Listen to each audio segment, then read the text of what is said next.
디모데전서. 좀 다른 성경과 다르게 질문으로 디모데전서의 주제를 대신했습니다. 주제는 이제 곧 말씀드릴 거고요. 그 주제를 밝히기 전에 질문부터 합니다.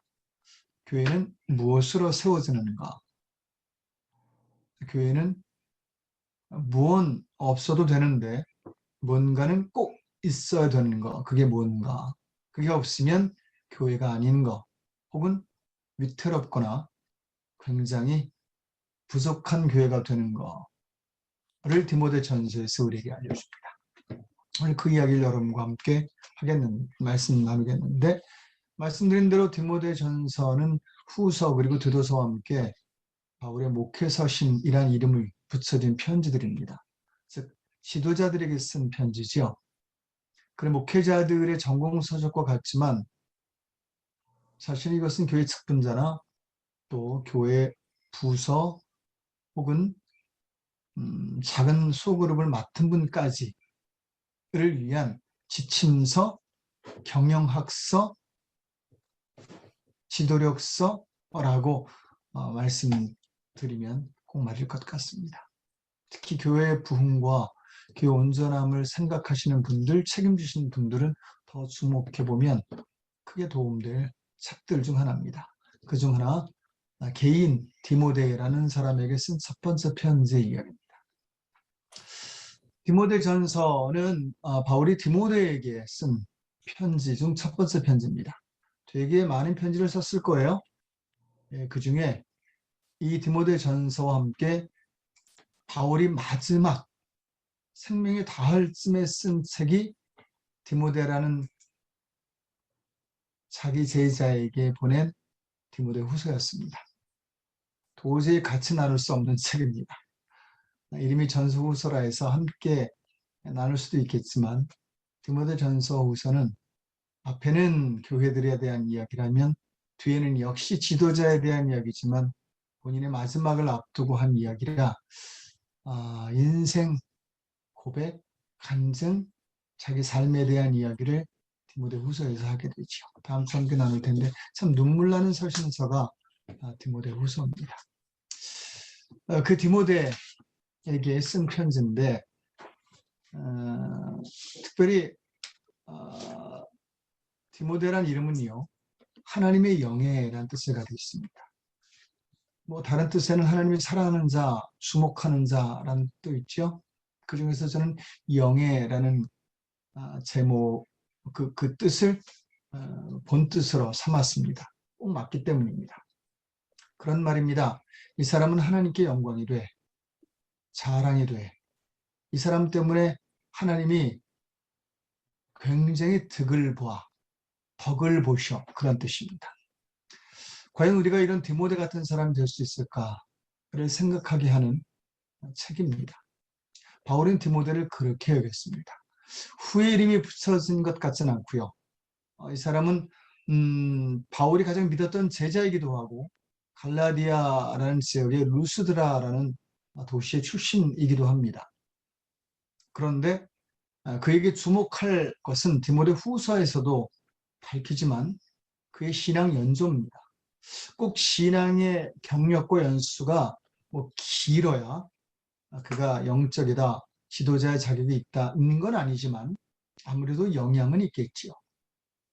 우리 아버지 어머니가 믿으셨어. 난 믿는 자들의 후손이야. 할아버지 때부터 믿었어. 뭐 이러면 3대, 4대. 그걸 자랑하러 여기는 이유가 또 딴에는 있거든요. 하지만 또 그들에게 부족한 점도 있긴 하지요. 내대로부터 믿은 사람의 안타까움과 함께 또 그분들의 강렬함이 있거든요. 서로 부러워합니다.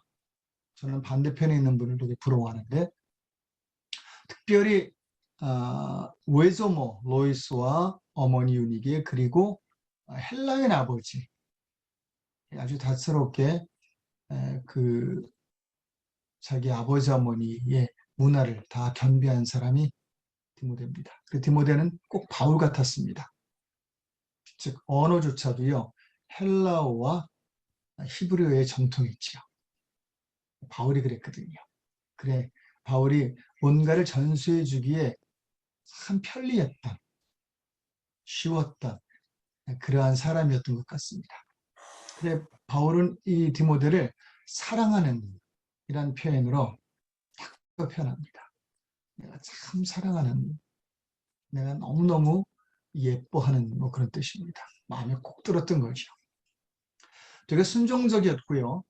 그게 신앙의 뿌리와 관계가 있는지 없는지 모르나 굉장히 바울의 말에 잘 따라줬던 사람이고 바울의 사역을 이어받고 더 번성시킨 사람입니다. 바울이 어떤 지역에서 사역을 하고 나면 그 다음 디모데를 파송하면 그곳이 교회로 완전히 자리를 잡는 그런 일들이 계속 이어졌거든요.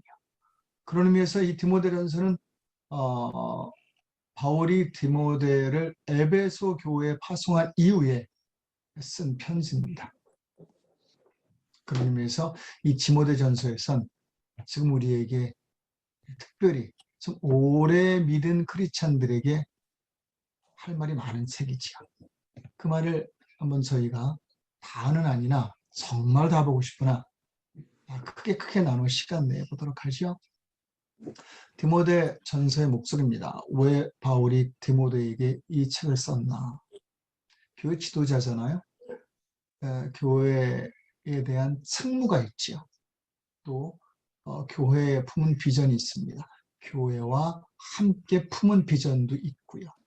이것을 이제 이루려면 어떻게 해야 될까를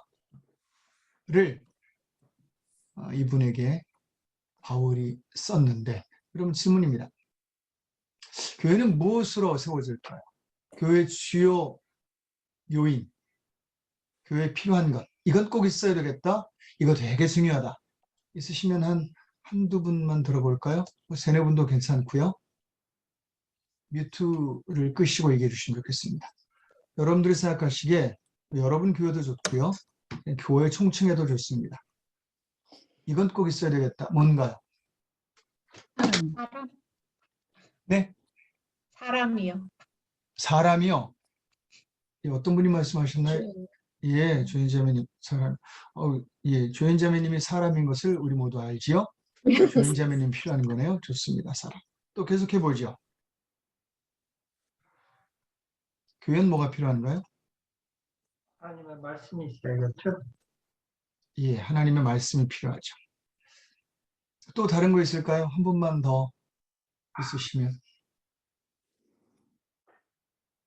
여기 디모데 전서에서는 사랑을 많이 강조하는 거. 예. 이제 사람에게 속한 부분이겠으나 사랑을 많이 강조합니다. 그렇죠? 사랑을 많이 강조합니다. 혹시 한 분 더 계시면 있으신가요? 하신 분이 또 하셔도 좋고요. 예, 리더도 필요하다는 얘기를 어떤 분이 하셨습니다. 예. 건물이나 돈 같은 건 안 나오시는군요. 예. 필요하죠. 예, 그건 이제 필요한 만큼 있으면 되는 거라 필요하지만 이게 꼭 있어야 교회가 세워진다 해서 이 선으로 밀리긴 하는 거죠. 주변 환경이니까요. 자, 중요한 것 거의 다 나오신 것 같습니다. 예, 그러면 여러분들이 나눈 것을 중심으로 정리하면 될 것 같아요. 정답들이 있거든요. 자, 책의 개요, 즉 책의 핵심입니다. 다른 서신서나 다른 성경은 웬만하면 구분을 해서 알려드리고 있습니다. 즉 1장에서 몇 장까지는 뭐에 대한 이야기, 그래서 몇 장에서 몇 장은 그 다음의 이야기, 그 다음은 이렇게 해서 장을 좀 구별하는 게 제일 쉽고요. 성경을 또 이해하기도 좋습니다. 그래 보통 그렇게 나누지요. 그런데 디모데 전서는 약간 산문에 속합니다. 그리고 마치 바울이 다른 편일 때는 따박따박 기승성결 이렇게 썼다면, 마치 책처럼 썼다면 디모데전서는요, 그것보다는 그냥 제자에게 본인이 하고 싶은 말을 약간 준비 없이, 근데 알고 있는 말, 너무너무 중요한 말들을 하는데 그 말을 하면서 또 다른 말로 넘어갔다 또 앞에 말을 다시 한번 반복해주고 더해주고 뭐 이런 마치 뭐 대화하는 형식처럼 쓴 책입니다. 억지로 구분하면 구분이 됩니다만 오히려 여기저기 섞여 있는 그런 마치 그냥 이야기하듯 쓴 편지입니다. 그래 그러한 바울의 심정을 이해하고 그렇게 책을 여러분께 나눠서 주제별로 이건 다른 성경과 다르게 성경을 한번 분해해 보겠습니다. 개요를 1장에 이렇게 보지 않는다는 거죠. 이해하셨죠? 책의 가장 중심 핵심이 뭐냐? 답 나오셨습니다. 말씀과 사람입니다. 바울은 디모데에게 교회를 맡기면서 교회의 가장 중요한 두 요소를 말하는데 이 두 요소는 목회 서신에 계속 반복됩니다. 그리고 다른 서신서에도 역시 언급됩니다. 그런데 이 디모데 전서에선 그 어디보다 더 정확히 반복하여 말씀과 사람을 말합니다. 뭐 이런 거예요. 야 디모데야, 말씀이 되게 중요하거든. 근데 사람도 중요해. 근데 너 말씀이 얼마나 중요한지 알아? 그 말씀은 제대로 된 말씀이어야 돼. 그리고 그 사람들은 준비된 사람이어야 돼. 자, 두 가지 주제가 계속 반복되며 이야기하던 말이지요. 읽으시면서 그런 거 느끼셨죠? 이거 앞에 언급된 건데 다른 거 이야기하다 또 이야기하네? 그런 구성으로 계속 반복을 거듭한 걸 다 빼서 딱 두 단어로 빼면 디모데전서는 말씀 그리고 사람이 남습니다. 이게 책의 핵심이고 이게 다예요. 이 말은요. 교회는 말씀이 있어야 하고 교회는 사람이 있어야 한다는 겁니다. 조금 더 언급드리면 제대로 된 말씀과 온전한 즉 준비된 사람입니다. 나중에 준비된 사람은 공동체로 이어집니다. 공동체를 위한 온전한 사람일 수도 있습니다. 그래, 바울은 이 말을 디모데 전서에서 디모데에게 계속 강조하는 거예요. 한 번 강조도 아니고 두 번 강조도 아니고 세 번 강조도 아니고 그리고 마무리로 또 다시 한번 부록처럼 강조합니다. 그 6장이거든요. 약간 뭐 잔소리야 이렇게 들릴 정도의 이야기들을 계속합니다. 이 두 가지 얘기에 이제 제가 설교하거나 제자를 하면 오래 저 함께 하신 분들은 제가 어떤 말을 늘 하려는지 아세요. 방향성이 있잖아요. 그러면 이제 어떤 분은 좋게도 들으시고 또 도전받고 은혜도 찾아 받으시지만 또 어떤 분들은 이거 뭐 같은 얘기를 계속 하시는 것 같아 이런 생각을 들 때도 있습니다. 정확히 들으신 거예요. 정말 잘 들으신 거예요. 그렇게 들으신 분은 마음 자세는 조금 안 좋으나 잘 들은 거예요. 그 말이 맞거든요. 바울이 디모데에게 그렇게 말하는 겁니다. 교회는 제대로 해석된, 더 정확히 말하면 쓰진 않았으나 잘못된 교훈들이 있거든.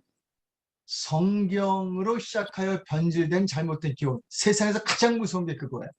비성경적인 이론이 무섭습니까? 아니요. 하나도 안 무서워요. 진짜 무서워야 될 건요. 변질된 말씀과 개인의 이익이나 이득이나 자기 공신 그리고 자기 개인적으로 사사로 해석된 말씀들이 교회는 가장 무서운 적입니다. 그걸 타파하고 제대로 교정된 말씀과 그리고 자격 있게 준비되어 훈련되어 공동체를 이루게 한 사람과 공동체가 교회에 있어야 돼. 이게 바울의 교회의 두 기둥이고 또한 교회의 주요 요소였습니다. 이렇게 이야기하면 여러분들은 이제 디모데 전서를 다 공부하신 거예요. 여기에 맞춰서 디모데 전서에 있는 이야기들을 다 읽으시다가 말씀 부분은 말씀 밑에 적어보시고 사람 이야기는 사람 밑에 적어보시면 디모데 전서가 딱 반으로 나눠져요. 그리고 아하, 말씀에 대해서 이런 걸 이야기하시는구나. 아하, 이런 사람이구나 라고의 각각 정리되는 부분이 있을 겁니다. 그래 시간 되는 데까지 여러분과 함께 이제 이 두 가지 디모데 전서의 주제를 조금 더 나누어서 보죠. 첫 번째입니다. 말씀을 세워라. 왜 제가 말씀을 세워라 라고 했냐면 말씀을 읽어라, 또 전념해라, 상념해라, 전심해라 이런 말이 4장에 기록되거든요. 말씀에 대한 단어는 다 썼어요. 그 말을 합하면 정말 마음 다해서 말씀을 대해야 돼. 이렇게 디모데에게 디모데 자신이 리더로서 말씀에서 떠나면 안 되고 말씀이 기준돼야 되며 그 기준되는 말씀도 온전한 말씀, 제대로 해석된 말씀이어야 된다고 정확히 말합니다. 그래서 많이 말씀을 보라는 건 많은 시간을 들여 많이 성경을 보라는 이야기보다 그것도 은혜가 꽤 됩니다. 다독의 은혜가 있거든요. 많이 읽다 보면 꿰어져요. 그런데 그것보다 사실은 그때 당시 에베소 교회에 잘못된 교훈이라고 말하는 변질된 복음들이 있었거든요. 변질된 복음입니다. 다시 말하면 말씀에서 시작된데 변질됐어요. 제일 무서운 거라 그랬죠. 거길 기준으로 바울이 말하는 겁니다. 야 디모데야, 말씀을 바로 세워. 그 이야기는 무너졌다는 것이요. 여러분 오늘날 교회에 말씀이 서 있나요? 악한 영이 제일 싫어하는 것 둘 중 하나가 말씀이 제대로 해석되고 적용되는 겁니다. 그 말씀이 가르쳐지고 그걸 순종으로 받는 겁니다. 그래 삶에서 펼쳐나가는 거죠. 말씀대로 돈 쓰고 말씀대로 사녀 키우고 말씀대로 관계하고 말씀대로 비즈니스하고 직장생활하는 거, 인간관계하는 거, 말하는 거, 행동거지 하는 거, 이거 악한 영이 제일 싫어요. 그 출발점이 교회거든요. 교회에서 제대로 된 말씀을 증거함으로 나머지가 시작되는 거예요. 이어지는 거고요. 그래 세상이 변하는 건 교회로부터 시작되는 거죠. 그 시작이 말씀이라는 거죠. 그래 여러분 교회에 말씀이 아니라 다른 사역들이 너무 많으면 조금 고민해 보셔야 돼요. 그리고 조금 도전할 필요가 있습니다. 사실은 교회는 말씀이 증거되면 다 되는 곳이에요. 교회가 얼마나 뭘 다채롭게 할 수 있겠습니까? 감사하게도 모여서 좀 많이 모이고 많은 재정이 있으면 더 많은 일을 할 수 있지요.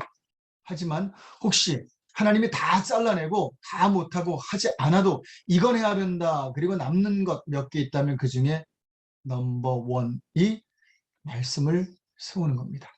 다 포기해도 말씀 포기하면 안 돼요. 말씀 나누는 시간, 말씀 배우는 것, 말씀을 증거하는 것 이런 일들이 교회 안에서 있어야 돼요. 교회 다니 목적 중 첫 번째 그러면 뭐 봉사, 뭐 섬김, 구제 좋습니다. 얼마나 아름다워요. 사람들이 모인 곳엔 그런 활동들이 필요하지요. 옛날 교회도 그랬고요. 하지만 그렇게 말하면 이상하지만 혹시 다 잘라내도 이건 안 돼 그러면 말씀이야. 그런데 나머지 무엇 때문에 말씀 시간이나 예배 시간이나 다른 걸 위하여 말씀을 잘라낸다? 이건 여러분 아닙니다. 오늘 바울이 이 이야기를 디모데 전서에서 정말 수도 없이 반복합니다. 그리고 심지어 디모데에게는요 다른 부탁 안 해요. 말씀만 봐. 말씀만 가르쳐. 요거 부탁해요. 그리고 하나 더 한다면 말씀을 지키는지 그 점검해. 요거까지 부탁합니다. 완전 말씀 사역이에요. 제가 디모데서를 보면서 아하 그렇잖아도 말씀에 대한 중요성을 제가 알고요. 말씀 훈련 받았는데 이 목회는 말씀이구나. 제가 정말 마음 굳게 제 목회 관 기준 세우게 됐지요. 자, 이 디모데 전서에서 이제 바울은 말씀을 세 단계로 우리에게 나눠줍니다. 그 첫 번째가 전제고요. 두 번째가 잘못된 복음이고요. 세 번째가 교정된 복음입니다. 다시요. 첫 번째는 말씀이 이런 거야 라고 말씀을 설명하고요. 두 번째는 그런데 잘못된 말씀들이 있거든. 이건 이러이러한 것들이야. 점검하라는 거죠. 이런 모습이 있으면 너에게 전해진 말씀이나 이해된 말씀 그거 잘못된 거야. 교정해야 돼. 알려주지요. 세 번째 바른 교훈이라고 말한 온전한 말씀은 이런 거야 라고 설명이.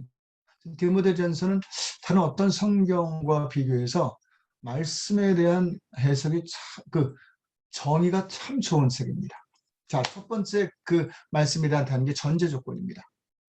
1장 8절에 보면 일단 말씀에 대해 바울이 말하길 선한 거다 그래요. 도움되는 거다 그거죠. 여러분 선하다는 말은 하나님의 일과 하나님의 말씀에 쓰이는 표현 중 아주 으뜸인 표현입니다. 자, 예수님이 성령 받은 다음에 두루다니며 뭐 했다 그러셨죠? 착한 일을 행하셨다라고 사도행전에 기록돼요. 자, 바울이 하나님이 우리를 위해 뭘 시작하셨다고 말합니까? 우리 위해 착한 일을 이렇게 말합니다. 지금 여기에 다 그 뮤트가 돼 있어서 제가 질문을 드리고 답을 요구하지 못하는 게 언제 또 키고 다시 말씀하나 그래서 그냥 넘어갑니다만 한번 답하셔도 좋습니다. 그래, 이 선하다라는 뜻은요. 하늘의 뜻을 말할 때 선하다라고 말합니다. 여러분 선한 게 내 마음에 맞는 말이나 뜻이나 계획이 아니에요. 여러분 악한 영이 내 마음에 더 마음에 드는 말을 해줄까요? 제안을 해줄까요? 하나님의 제안이 제 삶에 더 좋은 말로 들릴까요? 여러분 어떤 분이 얘기했어요. 저도 인정하는데 동의하는 건 아니고요. 악한 영이 우리를 더 위하는 것 같다. 그래요. 하나님의 말보다 악한 영의 말이 더 우리에게 이익을 주고 이득을 주는 경우 있습니다. 인정합니다. 악한 영의 뜻대로 살면요. 부해질 수 있습니다. 물론 먼지 될 거며 하늘에 하나도 안 쌓일 거예요. 그리고 그 결과는 반드시 좋지 않고요. 그 영향력은 정말 악할 겁니다. 그래 망할 건데 그래도 잠깐은 그가 부를 쌓을 수 있어요. 그런 거 많이 보잖아요. 권력도 쌓을 수 있습니다. 하지만 선한 건 아니에요. 예전에 어떤 분이 자기는 큰 교회는 무조건 인정한대요. 저는 그분을 책망했어요. 잘못됐다고요. 큰 교회가 선한 교회여야 선한 일이 있어야 좋은 교회입니다. 그랬어요. 작은 교회도 마찬가지입니다. 작다고 선한 것 아닙니다. 선해야 선한 겁니다. 라고 말씀드렸죠. 말씀은 하늘의 뜻을 이루는 겁니다. 우리에게 때론 불편함을 줘도 하늘의 뜻을 이루는 것을 선한 거라고 말합니다. 그런 의미에서 말씀이 우리에게 이득이 되고요. 우리에게 하늘의 뜻을 이룩하는 거라고 바울이 말합니다. 전제입니다. 또 이어 말합니다. 그래서 나는 이 복음을 선포할 임무가 나에게 있다는 걸 내가 알았다. 내 이 임무를 너에게도 준다. 너도 저들에게 전하고 저들에게도 그 임무를 줘라 라는 게 이 중요한 말씀에 대한 전제 조건 1단계입니다. 그러니까 바울은 말씀을 해석해 줄 때 이 두 가지를 반드시 말해요. 참 좋은 거야, 필요한 거야. 그리고 이거 전해야지 라고 알려줍니다. 디모데전서에서 정확히 이 말을 이야기해 주고 있습니다. 그런데 디모데 교회에 문제가 있었습니다. 아니, 이 에베소 교회에 문제가 있었습니다. 거기엔 다른 교훈이 있었어요. 이 표현이 다른 교훈이라 그래요. 교훈은 교훈이에요. 말씀은 말씀이에요. 하늘의 뜻이라 말하기도 합니다. 하나님의 뜻이라 말하기도 해요. 여러분, 하늘의 뜻이라고 말한다고 다 하늘의 뜻일까요? 그렇지 않아요. 바울이 에베소 교회에 좋지 않은 영향을 미쳤던 다른 교훈에 대해 설명해 주는데 여러분도 한번 점검해 보시죠. 여러분 마음에나 여러분 모임에나 교회에 혹시 이러한 교훈들이 있다면 그거 여러분 굉장히 심각한 겁니다. 첫 번째, 1장 3절에서 4절 보면 뒤에 거 가로에 있는 거 읽지 마세요. 함께 읽을까요? 시작. 신하와 끝없는 족보라 그랬습니다. 신하와 끝없는 족보. 이게 다른 교훈이고요. 두 번째는요. 4장 7절입니다. 시작. 망령되고 허탄한 신하라 그랬습니다. 되게 흥미로운 표현이거든요. 여러분 이 표현들에 대해 제자훈련할 때 배우신 분들도 있으나 아마 배우셨지만 기억 못 하실 거예요. 제가 늘 속는 것 중 하나가 이건 다 기억하실 거다에 속아요. 나중에 보면 언제 들었는지도 모르실 때 있죠. 자, 이거 굉장히 중요히 여기는 그 본문 중에 하나였는데 기억나시나요? 혹은 이게 무슨 말인지 아시겠나요? 정말 듣고 싶고 나누고 싶은 그런 이야기고요. 아주 깊은 토론을 하면 참 좋은 다른 교훈에 대한 정의입니다. 다른 교훈이 이런 거라는 거죠. 뭐라고 되어 있냐면 신하와 끝없는 족보라고 말합니다. 이 용지 혹시 뭔지 아시겠어요? 또한 망령되고 허탄한 신하라고 말합니다. 이 두 가지가 뭔지 아시겠습니까?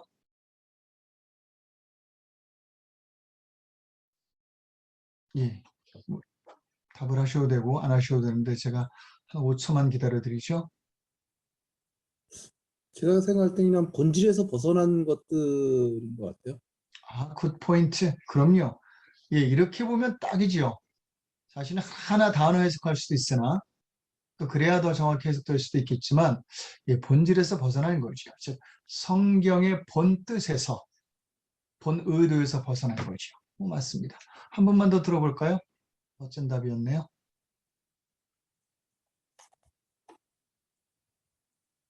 5초만 더 드리겠습니다. 포커스 안 해야 될 때.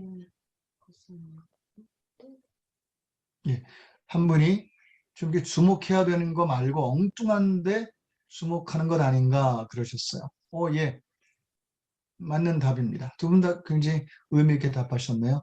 가끔 한번 여러분 저에게 답은 하지 않으셔도 여러분 노트에 한번 써보시는 것도 괜찮을 것 같습니다. 신화와 끝없는 족보다 망령되고 허탄한 신화다 뭐 이런 건데 일단요 이 둘을 합하면 이런 말을 여러분들에게 해도 되는지 모르는데 두 개의 이야기를 해드리면 꼭 맞아요. 하나는 그냥 저희식의 이야기고 또 하나는 본문의 이야기의 원문입니다. 앞에 걸 먼저 저희식으로 말씀드릴게요.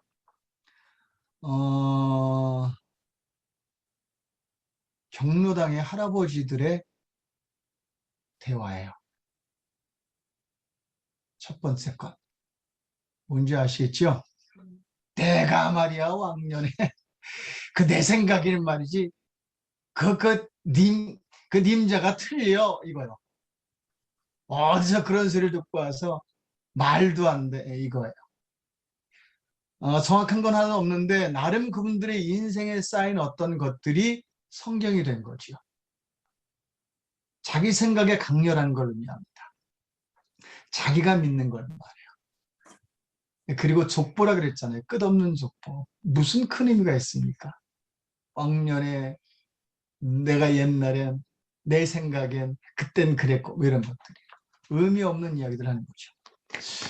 사랑 7절을 말씀드립니다. 이거는 원문에 있는 해석으로 말씀드릴게요.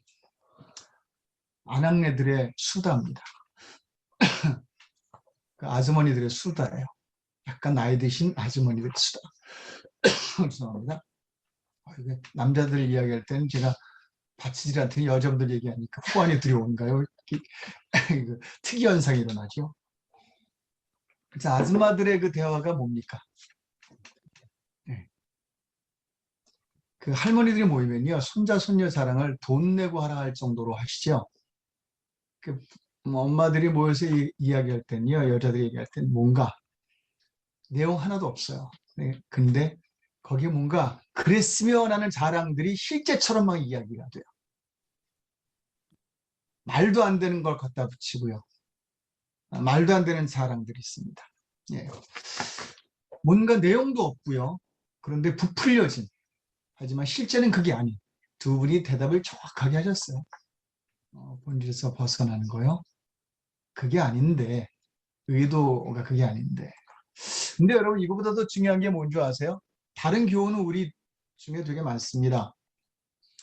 성경을 잘 모르는 사람들의 생각과 자기 경험만 중히 여기는 사람들의 생각. 내가 경험한 하나님, 내가 경험한 성령, 그것만이 진짜 하나님이며 성령으로 생각하는 편협된 생각. 거기에 매달리는 우리. 진짜 잘못 해석된 성경을 그대로 믿는 우리. 지요? 나 개인에게 자의로 해석돼서 적용되는 성경. 또한 내가 필요할 때만 갖다 쓰는 물건같이 대하는 성경. 이 모든 것들을 바울은요, 신화, 끝없는 족보, 망령이 뜨고 허탄한 신화 이런 표현을 썼어요.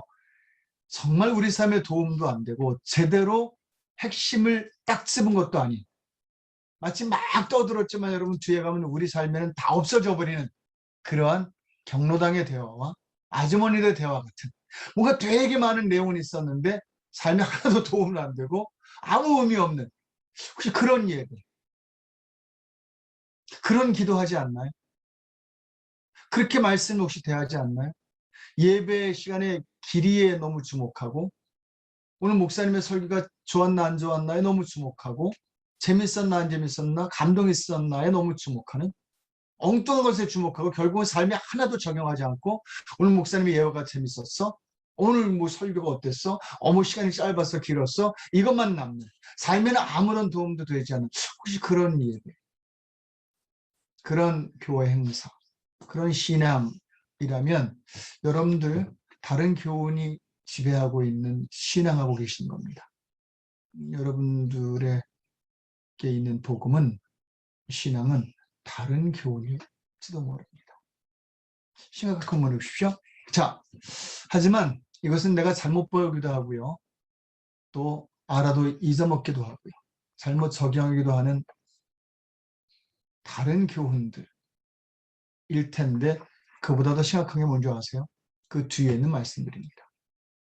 다른 신화와 끝없는 족보에 정신 팔리는 것. 유대인들에게는 아마 유대교적인 어떤 절기나 지키는 것들이었을 겁니다. 이게 이제 뭔지 조금 더 설명을 드리겠습니다. 이것만 딱 빼서요. 그리고 또 하나는 망령뜨겁던 신화를 취하는 거예요. 여러분, 술이 있어 알코올 중독이 됩니까? 술을 거부하지 못해 알코올 중독이 됩니까? 술 때문에 알코올 중독이 되나요? 맞는 말이죠. 그런데 그렇게 말하지 않습니다. 왜냐하면 술이 있는데도 알코올 중독이 안 되는 사람이 더 많거든요. 무슨 말인지 이해되시죠? 예, 잘못된 말씀, 그리고 잘못 해석된 말씀, 심지어 잘못 설교된 말씀, 개인의 경험, 개개인의 풀이 있습니다. 근데 중요한 건 거기에 정신이 팔리는 것과 그것을 따라가는 거예요. 그게 더 문제라는 거죠. 그래서 바울은 잘못된 교훈이 있다라고 2단계에서 말씀에 대한 변질된 말씀이 가능하다는 이야기를 해줘요. 여러분들 주의하십시오. 말씀이 있다고 여러분들이 그 말씀 따라 잘 되는 거 아니에요. 그 말씀에 대한 반응에 따라 결정되는 거죠. 와 마찬가지로 잘못된 교훈 역시 있어요. 있습니다.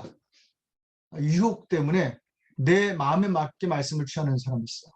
예전 어떤 사람은요, 저에게 와서 말씀을 하나님께 들었단 말하고 그 말씀대로 하지 않으면 제가 잘못된 목회자라고 말한 분도 있어요.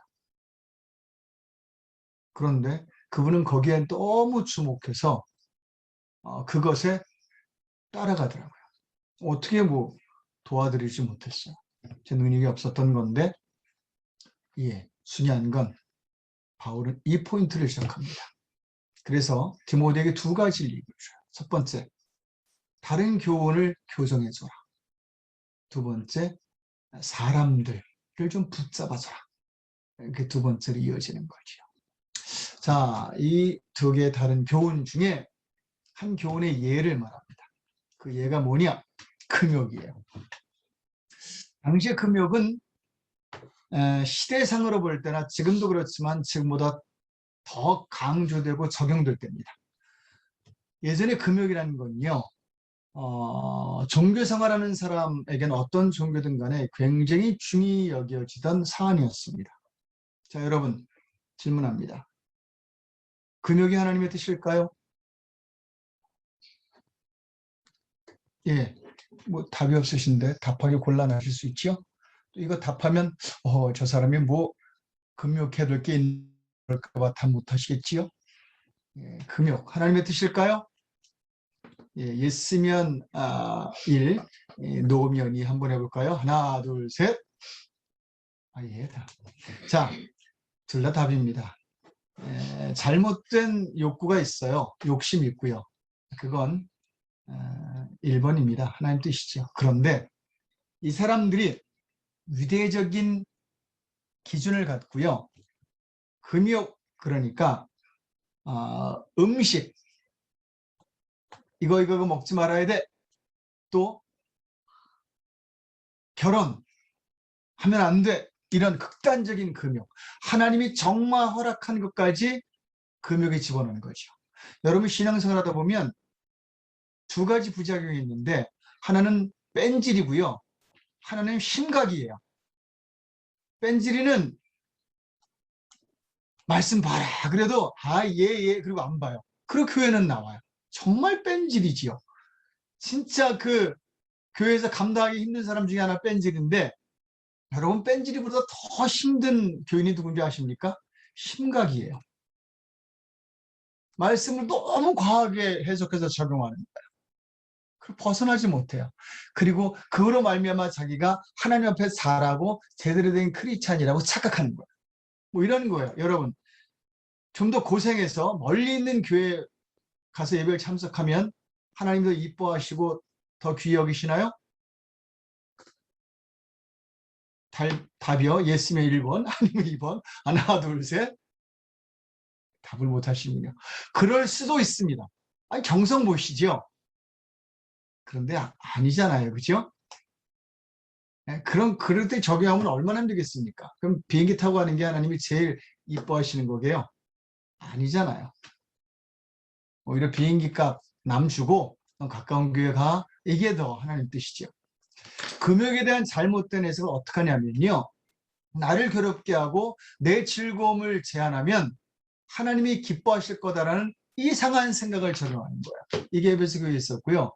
이게 중세 기독교에 만연했었습니다. 완전히 중세 기독교는요. 이것으로 신앙하게 했어요. 이게 완전히 법이었습니다. 그래서 그 중 대표적인 게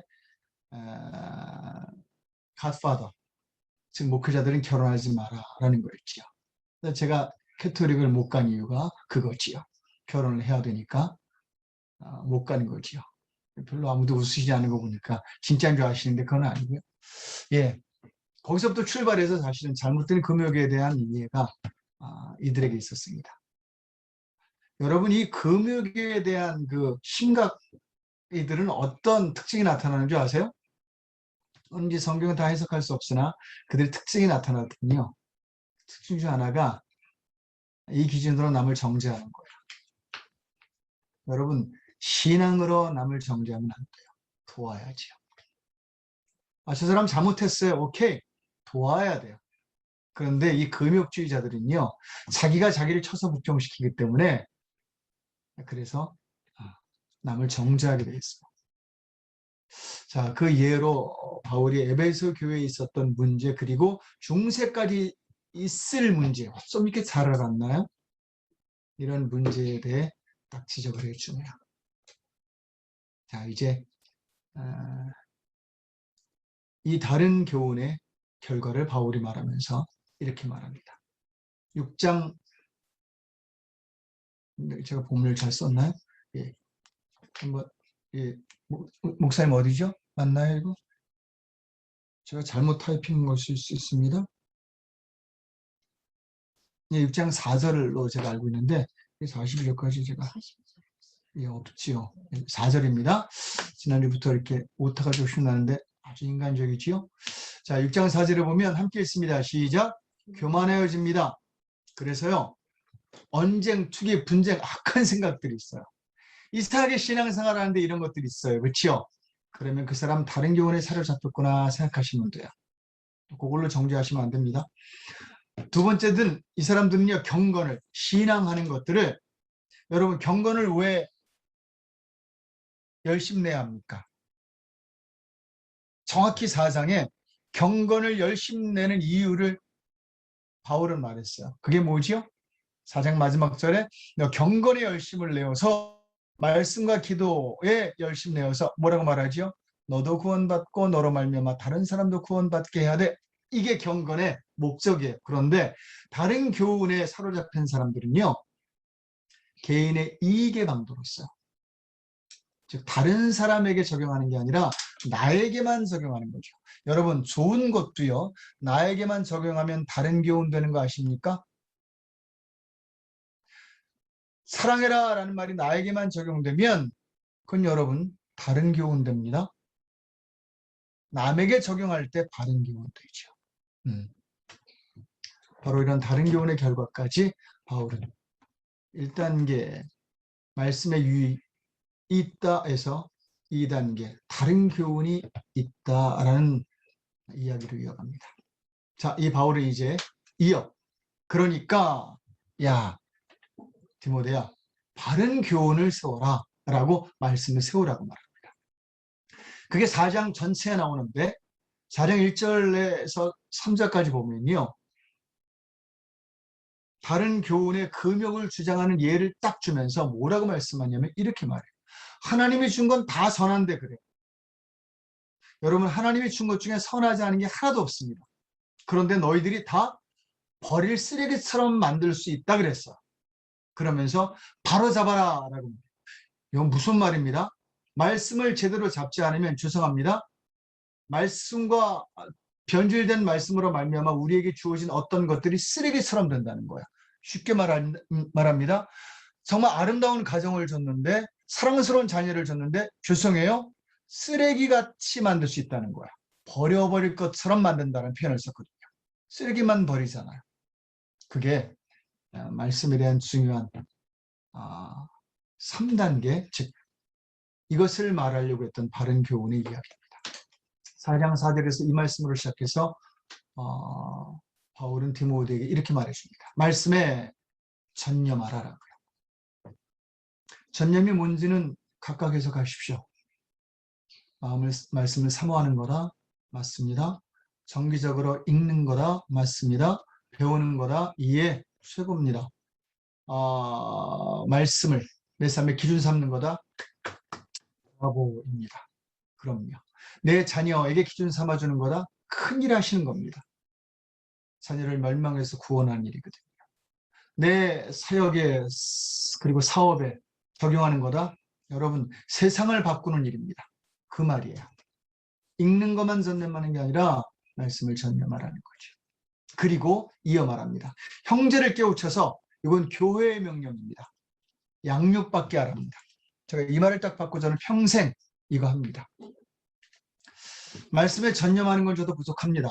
그런데 형제를 깨우쳐서 말씀을 양육받게 하는데 그래도 일생 동안 시도하는 일이라는 생각을 합니다. 결과는 다 오진 않지만요. 자, 그런 바른 교훈에 대한 이야기를 이제 함께 하는데, 물론 이 안에 바른 교훈이 뭐뭐뭐다라는 설명이 있으나 그건 여러분 창세기부터 계속해서 말씀을 보면서 바른 교훈들을 나누고 있기에 더 설명하지 않겠습니다. 자, 그리고 이 바울이 이제 두 번째로 말해줍니다. 말씀을 세우면서 그 말씀으로가 전제되겠죠. 제 앞에는 말씀으로가 빠졌습니다. 사람을 세우라고 말합니다. 교회는요, 사람에 의하여 세워지는 공동체고요, 사람에 의하여 부흥하는 공동체고요, 사람에 의하여 하늘의 뜻을 세상에 펼치는 공동체입니다. 그래, 두 가지를 말해요. 첫 번째, 직분자를 세워라. 그 직분자가 3장에서 감독과 집사입니다. 성경엔 다른 직분이 없습니다. 사실은 권사라는 표현도 있으나 교사, 복음 전하는 자 표현도 있으나 그것은 각각 은사를 말할 때 쓴 거고요. 성경에서 바울이 말한 직분은 딱 두 개야. 감독과 집사인데 감독은 목사일 겁니다. 지금의 집사는 오늘날의 전체 측분자를 말할 겁니다. 그래, 침례교단에선 집사라는 직분 외에는 없어요. 장로라는 직분이 없습니다. 장로는 감독에 속하기 때문입니다. 그래서 장로, 감독이 목회자고 집사가 일반 측분자다. 뭐 큰 상관없습니다. 그런데 이들에 대해서 세 가지를 요구합니다. 아니요, 세 군데를 요구합니다. 인정받아라. 그리고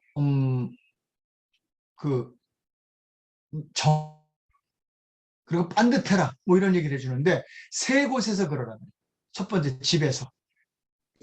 제대로 된 남편, 아이를 말씀으로 가리키는 애비, 뭐 이렇게 남자 중심이에요. 여자도 마찬가지입니다. 그리고 두 번째는 교회에서 인정받으려. 너 있는 공동체에서 인정받아라. 가리킬 수 있는 사람이 되어야 돼. 예, 지도자가 되라는 거예요. 세 번째, 사회에서 인정받으려. 너와 함께하는 사람들이 너 인정해야 돼. 자, 요 셋 중에 우리가 어디서 제일 인정 못 받지요? 1번, 가정에서 인정 못 받지요? 2번, 교회에서 인정 못 받죠? 3번, 사회에서 인정 못 받죠? 순서적이에요. 이거 보고 그들을 세우랍니다.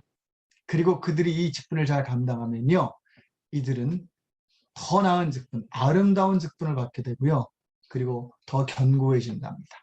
여러분, 직분자되어 잘 감당하십시오. 그리고 이들로 말미암아 이들을 중심으로 공동체를 만들려고 하는데, 공동체를 만들 때 이렇게 말합니다. 5장에서. 신선할 건 신선하고 아니라 할 건 아니라 해라 그래요. 나이 든 남자, 여자들 위할 건 위하고 잘못된 건 정확히 말해주라 그래요. 제가 이걸 잘 못해요. 교회에서.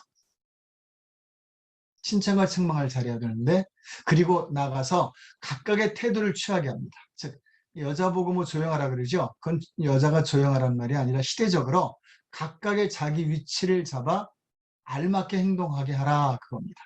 공동체를 이루는 근간이에요. 그리고 나머지 하나가 서로 섬기랍니다. 여러분이 세 가지는요, 세상 공동체에서도 활용하고 적용하는 사안입니다. 견고한 공동체를 위해. 교회가 공동체가 되어야 합니다. 자, 이제 결론입니다.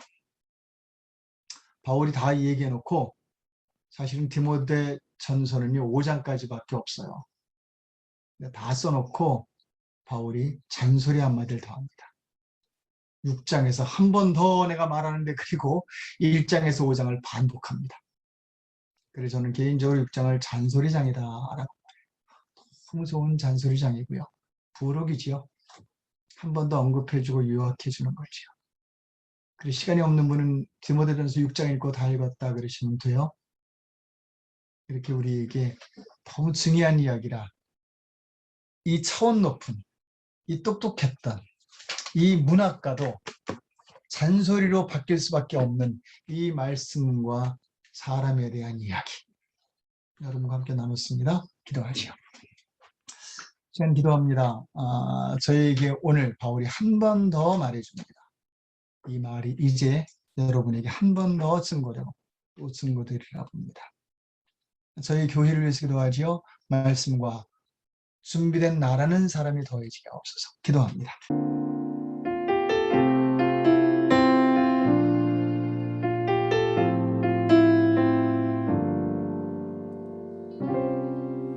우리 모두 예배하는 자 되어 온전히 영과 진리로 주를 예배하자. 주가 우리와 함께 영원히 함께 하시고